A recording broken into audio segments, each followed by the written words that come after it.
The battle started with a poorly researched sermon. The Reverend Charles H. Parkhurst, adorned with an abundant goatee and steel-rimmed thick-lensed glasses, just shy of his 50th birthday, stood on February 14, 1892, before about 800 well-dressed parishioners in Madison Square Presbyterian Church at 24th Street off the Park. The understated building, a long and narrow slab of drab brownstone with a classic steeple, evoked earnestness, in stark contrast to the exuberant yellow and white Madison Square Garden Tower nearby, topped by nude spinning Diana. In the pews sat the city's elite. Scrubbed boys and girls fidgeted, but their parents certainly did not. Not that morning. Parkhurst sent no advance notice of the subject of his sermon, nor did he distribute the text to the press during the prior week, but afterward almost every newspaper requested it. Parkhurst didn't thunder from the pulpit. He spoke evenly and favored erudite words befitting an Amherst graduate, class of 1866, one who had studied abroad at Leipzig and once penned an essay on similarities between Latin and Sanskrit verbs.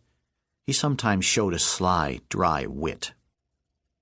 On that Sunday winter morning, his calmly delivered words stunned his audience. He called the Tammany men ruling New York, especially the mayor, the district attorney, and the police captains, a lying, perjured, rum-soaked, and libidinous lot. He accused them of licensing crime, of polluting the city for profit.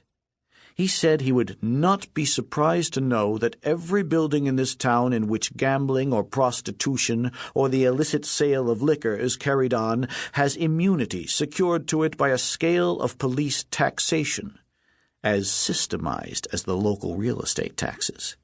He asserted, "Your average police captain is not going to disturb a criminal if the criminal has means." Parkhurst was born on a farm outside Framingham, Massachusetts. He revered his rural roots. He had never seen vice until he moved to the big city.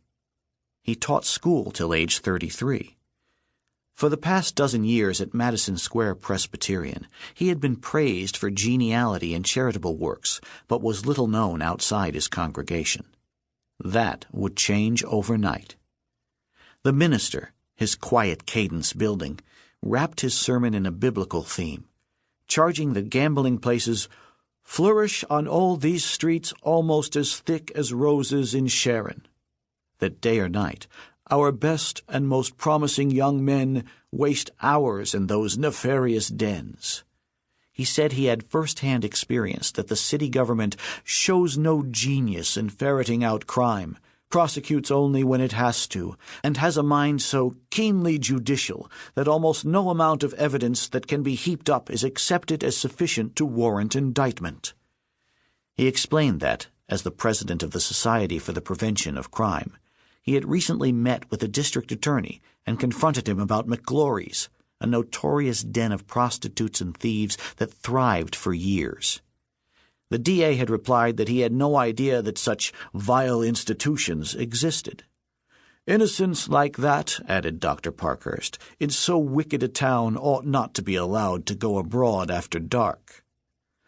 Parkhurst promised his rapt congregation that he was not speaking as a Democrat or a Republican, but as a Christian. He complained that the word protest was no longer driving Protestants. He called for action. "Every effort that is made to improve character in this city, every effort to make men respectable, honest, temperate, and sexually clean is a direct blow between the eyes of the mayor and his whole gang of drunken and lecherous subordinates."